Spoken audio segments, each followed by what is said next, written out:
Thanks for checking out a message. Here at Centerpoint, our goal is to be positive, relevant, and real, and help you take the next step in your relationship with God. Enjoy! This week, what we're doing is we're kicking off a new series called Slow to Speak, and it's all on literally becoming people who are slower to talk and quicker to listen. How many of you would say that describes you? Who would say they are quick to listen? Who would say they are slow to speak? Either y'all are not good listeners, not quick listeners, or you just don't want to participate. It could be that. But let's try this one for real, though. I want you to participate. Who is one who tends to let their mouth go at times? All right. I can relate because, surprise, surprise, the preacher, me, tends to be more of a speaker. And let me just say, my mouth has gotten me in trouble in a lot of different ways and over the years. For me, it started as a kid, like dropping what I thought was like some super cool swear words at the time. I was so slow and cautious to using them, but then it became habitual, and they flew out of me like a faucet on full blast, and it got me in trouble with teachers and coaches and friends' parents and all of that. My mouth also got me in trouble as a kid, arguing with my parents. Whenever there was any conflict or disagreement on the discipline that was happening, I would let the fight begin. It was an argument all the times, and every single time, it only made things worse, unfortunately, yet I still fought every single time. In college, I let my mouth run wild on my own opinions of politics, how I felt the world works, of what I thought was clearly right and wrong. I was all for starting the family debate, or, the roommate fight. I had 3 roommates in college, or just pushing the buttons of anyone. And I literally would use my words to poke the bear, so to speak. With my wife today, I also use my words poorly. I am quick to call her out on a wrong or a statement she maybe made that was offensive.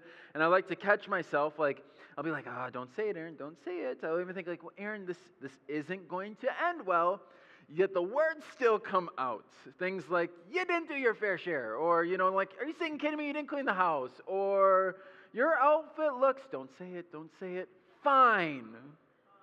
Right? It's never a good word to say. Fine. Fine is not an appropriate answer. With my kids, I am quick to say no. That's what comes out of my mouth pretty often. No or stop versus yes.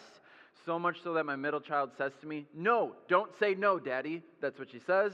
And then for kind of this last one, and for a lot of the meat of the conversations I have with others today, I still find myself feeling like every time there's something conflicting, feeling like I'm in a debate myself. When they come at me with something I don't like to hear, I feel like I'm in a debate. Or when someone comes at me with something different, I jump at the bit to respond with my viewpoint, my harshness, or my counter. Now, typically when I do these things, spew these words out, everything turns out perfectly, and they see my viewpoint so clearly. Sarcasm, right? Sarcasm. This is completely wrong. My words have wrecked a lot of relationships in the past. It's lost a lot of respect for certain people that they had for me. It's caused major conflicts and hard moments and even just hurt that many times could have been avoided and were maybe even completely unnecessary or handled in a better way if I was just slower to speak. Can you relate? Do you feel the heat sometimes, the tension, your temper brewing at times, and it just makes the conditions right for your words to be spewed out of you? It kind of makes me think of this guy, instead of a printer though, that you're just kind of casually, you're talking, and all of a sudden something happens, and it's just you're frustrated, and it's brewing, and you can only take so much before it just comes out of you, right? If you're still not sure what I'm referring to, I want to show you maybe a classic couples situation that just brews harsh words to be thrown at each other, and it's about to be thrown out. Check it out. Well, I'm going to go do the dishes. Cool. It'd be nice if you helped me. No problem. We'll get them a little bit later. I'm just going to hit the streets there for a little bit. Gary, come on. I don't want to do them later. Let's just do them now. Take 15 minutes. Oh, honey, I am so exhausted. I just honestly want to relax for a little bit. If I could just sit here, let my food digest, and just try to enjoy the quiet for a little. Oh, come on. You know what? No, that's not what I want. You just said that you want me to help you do the dishes. I want you to want to do the dishes. Why would I want to do dishes? Why? See, that's my whole point. And then play out the next scene, not good words spewed, right? It's very typical. Now, you might not be one who has a temper per se, but do you get sucked into conversations and just can only take so much before you spew words out? Or do you find yourself in a lot of disagreements and vocal arguments with others? Do you have a lot of conflicts with others? Do you find yourself interrupting others or cutting others off often? Do you find yourself saying things to your spouse, your coworker, your kids, or family members that you regret? Do you find people don't even want to engage with you in conversation or avoid you because of past experiences? If so, this series is going to look to how we can do as James says in Scripture. He says, "Understand this, my dear brothers and sisters. You must all be quick to listen, slow to speak, and slow to get angry." Quick to listen, slow to speak, and slow to get angry. This is just one verse that James shares, but throughout his whole book of 5 chapters in the Bible, you can see that he fully believes that this is the way of a Christian. For example, he states just a few verses later, he says, "If you claim to be religious but don't control your tongue, you are fooling yourself and your religion is worthless." Wowza. If that is not a slap in the face to someone like myself who lacks tongue control, I don't know what is. So this series is kind of a deep dive into James. And in my studying, you can see he actually does share some wisdom in the how area. Not just gives us a command to be quick to listen, but actually how to become someone who does these things. Wouldn't you like that? Especially like in those high, heated moments. And for those that are wondering, no, this series has not coincidentally been placed right before an election, but purposefully, as it just seems tensions and words run hotter amongst us. And one's Christian faith should help their tongue, not hinder it.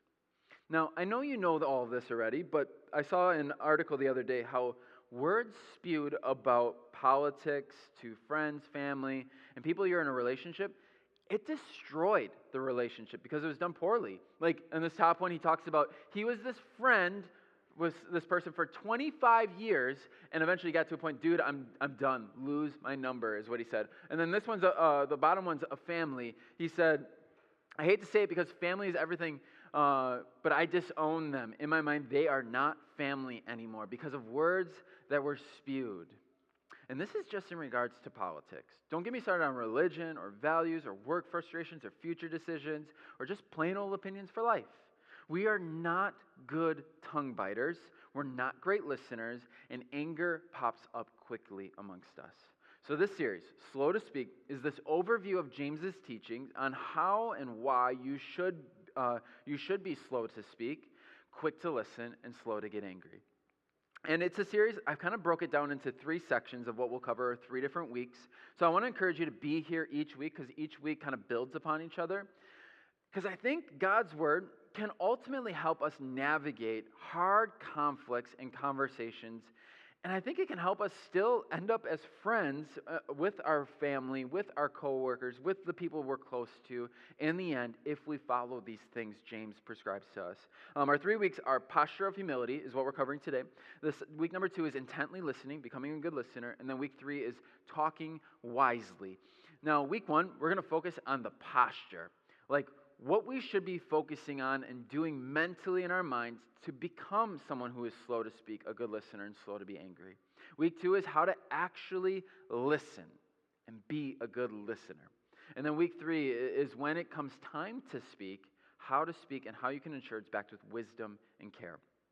I hope this is something that both interests you and enriches your life, but ultimately I hope it helps you see that God's Word as the source that is still vibrant and helpful with things in life today. Because a Christian who believes that not only is able to start controlling their tongue better, but can also have God's advice and word in so many other areas of life today. So we're going to dive in talking about posture, or setting yourself up to be one who doesn't speak quickly and is not slow to listen. James has a lot to say about this in the Bible, but he actually starts his book off with this. He says in James 1:2, he says, "Dear brothers and sisters, when troubles of any kind come your way, consider it an opportunity for great joy. For you know that when your faith is tested, your endurance has a chance to grow. So let it grow. For when your endurance is fully developed, you will be perfect and complete, needing nothing." For the sake of our conversation today, when troubles come your way, or when the temptation to speak or to not listen well comes your way, and it's evident in your life and you're aware of it, I want you to start seeing it as a positive. It's a sign to know you have an opportunity to grow. It's something many of us, we just affirmed just a few moments ago that we need work, or we have work on. But if you were somehow like daydreaming during that point, I want to ask you again, do you find that people avoid you or avoid having conversations with you? Do you find people don't want to engage in conversation with you often? Do you say things that are harsher or more negative after a conversation and it just doesn't turn out well? Again, if that's you, this might be your sign that you can learn and become a better listener, that you're tested and maybe fail often, but now we are going to start seeing this as an opportunity to grow in our conversations and enduring control of our tongue. So are you aware of your need for something like this? This acknowledgement and awareness of maybe that you do need this is actually the first part of growing. It's being in a mindset knowing I need to change. I have work to do. It's awareness. Again, I'm no stranger to this. This is for me too. I'm no stranger to the troubles of being a good listener or slow to speak. To my children, to my spouse, to my family, to people at work, to even people here at church. Sorry, but it's true. I know it because I'm a reactive person, because I speak out of turn, and I like to hear myself talk. I like to be the resolver of things instead of listen. And because I know this, though, I need to grow. I know I need to grow. I know I need to do better. And that is the posture that we all need to have to start actually being a better listener. If you were to place a word on what that posture is, or what you're doing in that acknowledgement, the word is being humble. You're being humble. The definition of humble is like having or showing a modest or low estimate of one's own importance, of low administrative or political rank, lower of dignity or of importance. It's knowing you're not that important. It's knowing that you're not the best. It's knowing that you don't need to be heard every time. Do you know how to do that? Are you that? Humble. Knowing you don't need to talk or share or get your viewpoint across every time. Like we all know humility is not this guy, right? We all know it's not like you're winning, you're awesome, I got to prove it to somebody. We know it's not that, right? We know it's not that. But the reality of it is, humility isn't really how our world operates these days. It's instead a conscious posture that we need to make if we're pursuing it actually in our lives. Or is it trying to live out the James verse? To be honest with you and open with you about me, I am no stranger personally to like the temptation and the caving in of trying to climb the ladder of success in the world's eyes through what the world does, not through a humble perspective that God wants. And a lot of how you do that these days, and what I find myself doing at times, is like you start claiming your own fame. You start making a name for yourself. You start proving to others that you're better than them. You start being publicly proud about you and your work and what you've done. You start helping others see that you truly know and are better and are great. Now, you might hear these things and think like, you know what, that's not that bad to do. But that's because it's very common, is probably why you're thinking that. It's not the way of the world to be humble. It's how business works. It's how people climb the ladder of success in the workplace these days. But it is not the way of God. Matthew 20:25-27, it says, "You know that the rulers in this world lord it over their people, and officials flaunt their authority over those under them. But among you it will be different. Whoever wants to be a leader among you must be your servant, and whoever wants to be first among you must become your slave." So the God-honoring thing is to choose humility. It's this conscious choice. But how do we actually start doing that when we just don't want to?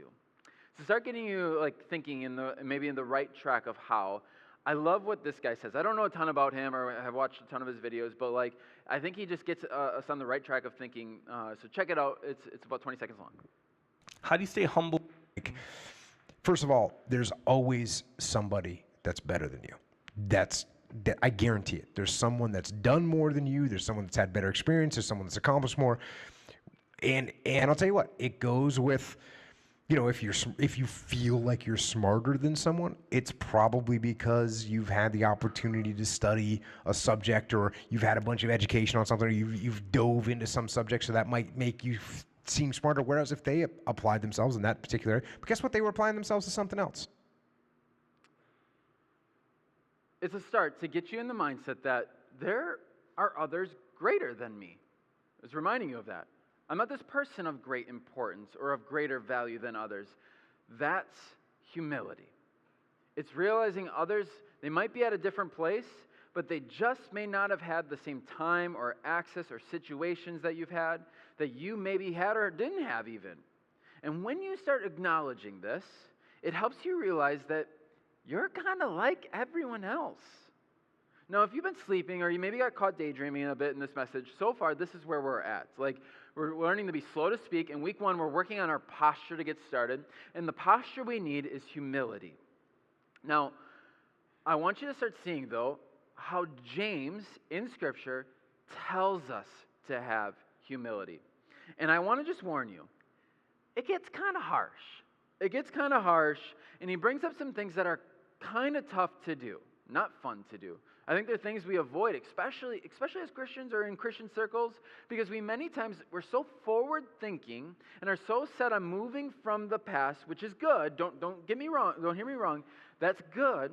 But as I was sharing this with my wife, here's kind of my plan for the message. She's like, that's kind of fire and brimstone-y.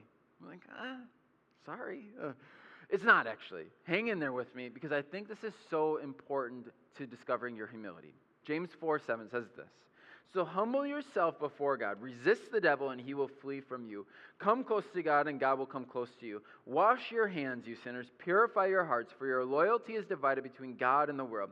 Let there be tears for what you've done. Let there be sorrow and deep grief. Let there be sadness instead of laughter, and gloom instead of joy. Humble yourselves before the Lord, and he will lift you up in honor. This sounds brutal, but he's saying, remind yourself of your need for God. Remind yourself, you're not that great. Remind yourself of the struggles and the hurt and the pain you've maybe caused. Because again, you weren't and you're not perfect. Now this sounds, again, awful and kind of depressing and oppressive-ish. But it's through this mindset that helps you realize you're messy. You're wrong, like everyone else. You don't know it all. You say dumb things. You don't have it figured out. You've made mistakes. You've hurt others. And when you take yourself through this and humble yourself, your anger towards another starts to dissipate. You feel less inclined to attack with words. You feel less strong about the need to share your opinion. You're more apt to listen and are more open to try and understand a situation because you've been there.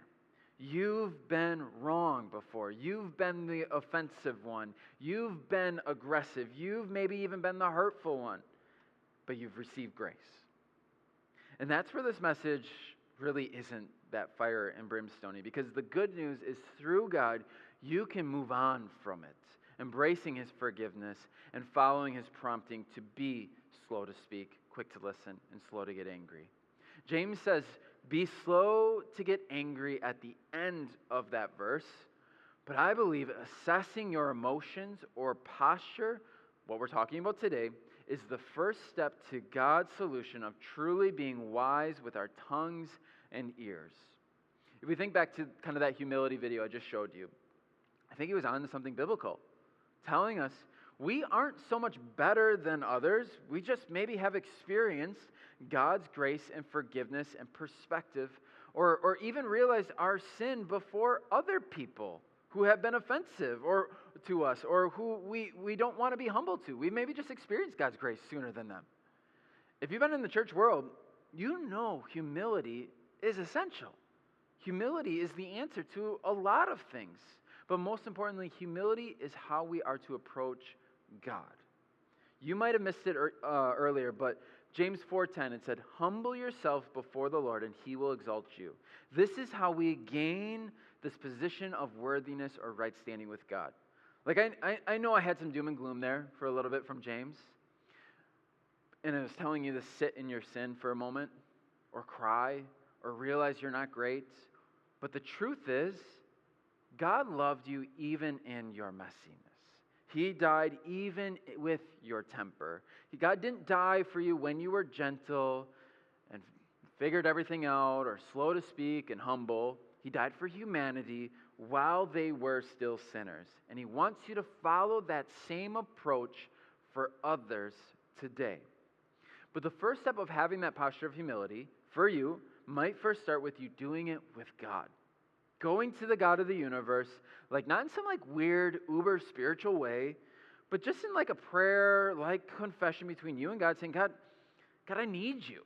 I need you in my life. It's this time where you confess, like, I'm not great. I've done wrong. I've hurt others. I've done things I know I shouldn't have. That is believing in your need for Jesus when you do that. It is the one requirement God asks of us for salvation. To be made right in God's eyes is to humbly approach him. Romans 10:9 says, if you openly declare that Jesus is Lord, meaning God is great, is the best, and believe in your heart that God raised him from the dead, you will be saved. And the story of God, if you don't know it, is he needed to take on the consequences of our wrongs, in which he did through Jesus. God continuing to live as a human, as we should, and paying the price for us, death, even though he did nothing wrong. But because he's God and the only one who lived as we should here on earth perfectly, he has this ability to reverse the curse and consequences of sin and uses it to grant us forgiveness for those that believe they need him. Ephesians says, for by grace you have been saved through faith, and this is not your own doing, it is the gift of God, not a result of works, so that no one may boast. But again, how you get that is it comes through humility. If you've never humbled yourself before God, again, it starts by you simply saying, God, I need you. And you saying that you've not only started the process of being a Christian or a follower of Jesus, but you're also doing the first step of what I think James points us to doing and taking a posture that's necessary to become someone who is slower to speak, quicker to listen, and slower to anger. Humbling yourself. So again, maybe you fell asleep there for a second, but here's where we're at. So slow to speak, week one, correct posture is what we're talking about. Humility is the correct posture. And then what you need to do to get that humility is reminding yourself of where you started. So this is how you become slow to speak. And I think we could probably just close up, say a prayer real quick, and get the band up here, and literally probably the record time, my shortest sermon ever. Kidding. Not yet. Sorry. I haven't done a message at church for like 2 weeks or so I got a lot of content. This is fun. But this is the start. This is the start to becoming a person like that, to being a better listener. It's you reminding yourself that you're not the best and that you are no better than others. So why should your opinion or thoughts or response be higher regarded? But for our remainder time today, I want to get really practical here. Like how you start doing this with your spouse. How do you be humble with your spouse? Or that family member, or that coworker? Because it's all pretty and nice and Christian-y to hear it on Sunday, but to actually do it on Monday, or when you leave here, is a whole other story. So how do we actually start getting to that posture of humility and using it when tensions start running hot? As many of you know, I love to mix like what the Bible teaches with kind of like what's the new brain science and psychology of how things work and is kind of coming out lately. And one of the books I studied for this series, and I'm still kind of reading because it's a long book, but the book is called Super Communicators, and it's by Charles Duhigg. And in his book, he studied how you are to actually have a good conversation. What is a good conversation even, and what you need to do to make sure you're having them. And he starts talking about, like, what is the goal? Like, ultimately, like, what is the goal of a conversation? And I want you just to sit for a second and think, like, what is your response to that? What is a goal to conversation? Charles Duhigg, his response to that is, the goal of conversation is simply to understand the other person and to speak in such a way that they understand you. Like, this seems so simple and true and cute, but look at that description again. Is that how we are when we're communicating in all circumstances? Or are we more like so determined to change their mind or get our way or make sure they don't maybe bring up a certain topic? We don't approach conversations this way. And when we start being aware of that, especially when we think about it for our posture change that we feel is needed to prepare ourselves to be good listeners and slow to speak, we realize this is absolutely something we need to start doing. In Charles' book, he addresses the concept of posture change quite often, but two important things where I saw intersections between what he was saying and then also what James teaches is you need to start figuring out like why the person is maybe communicating with you, and you need to start being open-minded. I'm going to expand on each of these just briefly for a moment, but before I do, and as we're doing that and going through those, I want you to start thinking of an actual person who you struggle being slow to speak with, quick to listen, and slow to be angered. Like, think of that actual person in the flesh. Is it a parent, maybe young or old? Is it your coworker who you are maybe were close with but not anymore? A family member who sees things differently than you and just gets on your nerve? That friend or the friend of a friend or that spouse of a friend that is just not the easiest. Maybe it's the person next to you. Don't look at them. Don't look at them. Maybe it's that. Who are they? Where are you typically when you're with them? And what's brewing between you and them? Picture it for a second here.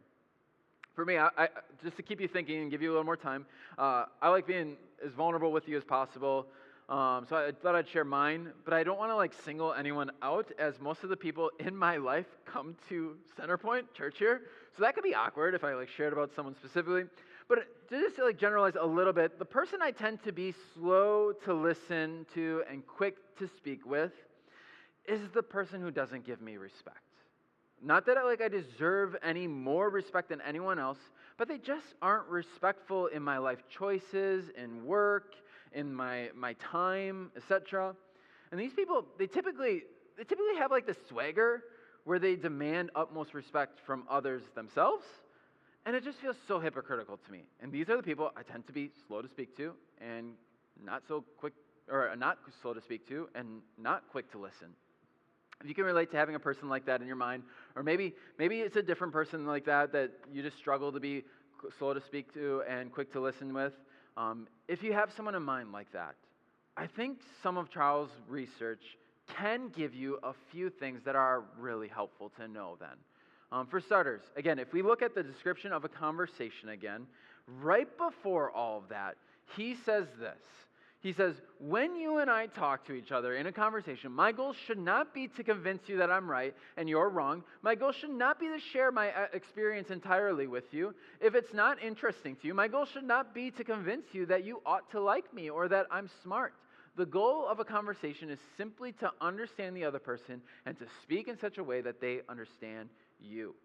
And that is way different than how many people approach conversations. And it's way different than a lot of us in this room, myself included, approach conversations.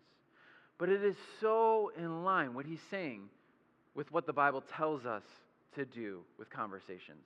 Philippians 2:3, it says, do nothing from selfish ambition or conceit, but in humility count others more significant than yourselves. Again, having this posture of humility. And this is what Charles and the Bible are advocating for with conversations. Charles, he shares that the single most important thing that separates humans from other species in the world is our ability to communicate. In our bodies, we have been so ingrained to that ability to communicate and to want good conversations that our brain sends positive chemicals when we do engage in positive or good conversations. So how do you have good conversations? Well, we're gonna talk about how to be a good listener and speaker in the coming weeks. But for today, Charles states there are many things going on in a conversation. And in order to have a good conversation, one that the brain rewards, is you need to make sure that you are in sync with this other person. And how you do that is you want to start having the same type of conversation, fully understanding the person. Which brings us back to the first point, which is figure out why the person is communicating. To be good at being slow to speak, quick to listen, we want to be in sync with the other person. And how you be in sync with the other person is you try to have a similar conversation. Charles' research, he simplified it down to there being kind of generally 3 types of conversations. There are practical conversations, which would be like one area, like kind of making decisions. It could be making plans, fixing problems. Those are practical conversations. Then there's emotional conversations where you just want to share, maybe like what you're feeling or processing. And then there's social conversations, which is like all about like how we relate with one another, what we like, want, dislike, all of those things. And of these 3, if you're having a conversation that is different than the person you are speaking to, you're most likely not syncing with them and most likely not having a great conversation. I want to give you an example of this from my own personal life here. A lot of you know I work in an office. And my wife, she also works part-time here at church, but she also is generally at home with our kids. There are days when I get home and I start venting. I start venting with her. These are real situations I'm going to share with you, but they're not current ones that I'm currently frustrated with, so don't feel like I'm calling any of you out or anything of that sort. But this is like the type of thing I would say to my wife. I'd be like, I sent this message to this person, and they haven't responded yet. It's been like 3 days. Don't they get that this is really important to me and church? Or I'll say to her like, this person was a no-show for our meeting, and I changed my whole schedule for them. Or this person is frustrated and wants to talk with me again. So that's me venting. And my wife, she is so sweet. She's great. And she usually responds with, well, have you called them? Or sent a reminder text? What if you had an automatic reminder that went out for all of your meetings, like beforehand? You know? What if you just told that person, like, you just can't keep meeting, you just don't have time, you can only do 2? And she'd say these things, and I'll be like, no, stop talking. I don't want you to fix it. I want you to just listen. Because I'm having an emotional conversation with her when I get home like that, not a practical one. And it typically leaves us frustrated because she gives great advice. Those are all great things. I should do those. But I don't want to have that conversation at that time. And it leaves us frustrated. Another example of this is where there's times I'll give directions or tasks or assignments with like just couples that I'm doing counseling with, or maybe it's staff or something like that. But I'm a person, I don't like laying down the law. Like, you have to do this. So, like, get this done. So a lot of times I'll say stuff like, I know it's super hard to get this done. I can imagine it's not fun. I really need it done, but hang in there, And then they start thinking like it's an emotional conversation or even a social conversation when honestly, I'm trying to just be practical and be like, I need you to get this task done.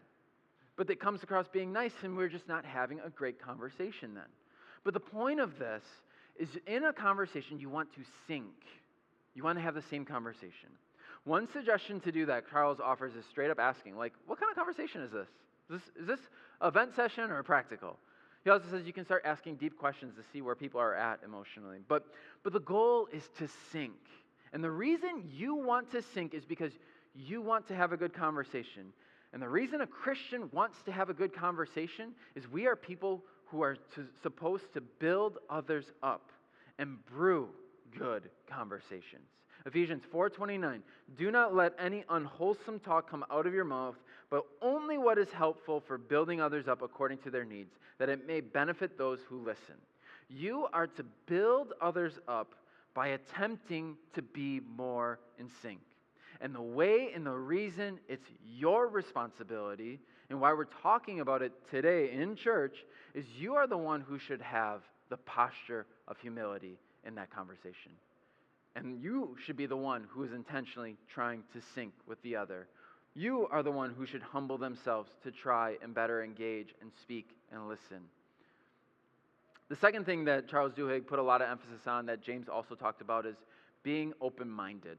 To be open-minded is to be humble towards a conversation. He states, remind yourself that if you think you already understand how someone feels or what they are trying to say, it is a delusion.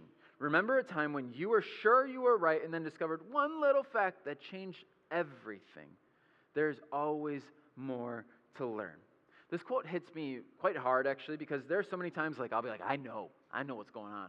I know the situation. I know what the issue is with that person who's causing me to be less open to listen and more likely to speak. I know, I'm going to tell them.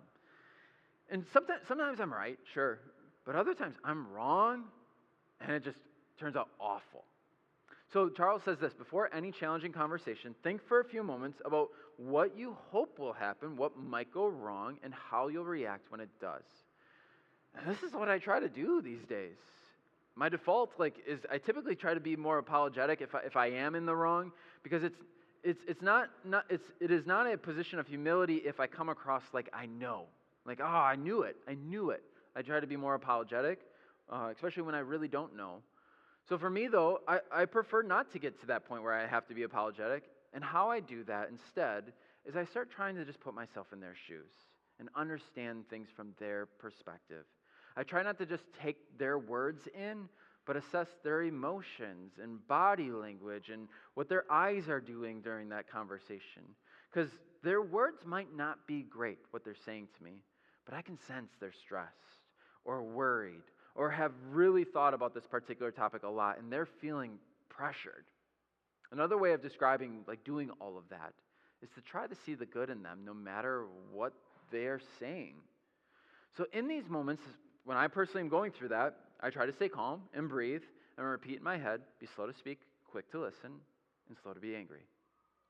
Because if I do that, and I really give this person a full chance to speak or partake in the conversation with me, I have taken the posture of humility. And again, the reason I do that is I believe that is the model of Jesus. It's what he did for us, and it's what we should do for others. So as we wrap up week 1 on making our posture ready to be quick listeners, slower to speak, and slower to be angry, what do you feel you need to do? Do you need to start thinking about being slow to speak? You run your mouth and you've never thought about it even. You never even thought, as James says, a Christian should be able to control their mouth. For you maybe need to start literally biting it at times or when you're around certain people to slow it. But nevertheless, slow your speech. For you, maybe you need to start working on humility. You've realized the posture of a Christian and a good conversationalist is one that's humble. You need that. Do you need to remind yourself of what you've come from, that you should be humble? Do you need to remind yourself that not everyone has had what you've had, so you should be humble? Do you need to start thinking about a conversation you're having? When you're in the conversation, you need to start thinking so that you're sinking. As a humble follower of God, are you seeking the interest of others, humbling yourselves to them, and being the one who pursues the conversation, caring if it's a good conversation? It's done by you caring about that. Do you listen for a certain type of conversation? Do you do that by being more open-minded with them? Either way, whatever it is for you, in order for us to be good listeners and appropriate speakers, it needs to start with the correct posture. I pray that God helps us work on our posture this week and our humility this week as we prepare to be good listeners next week and then good speakers in the week to come.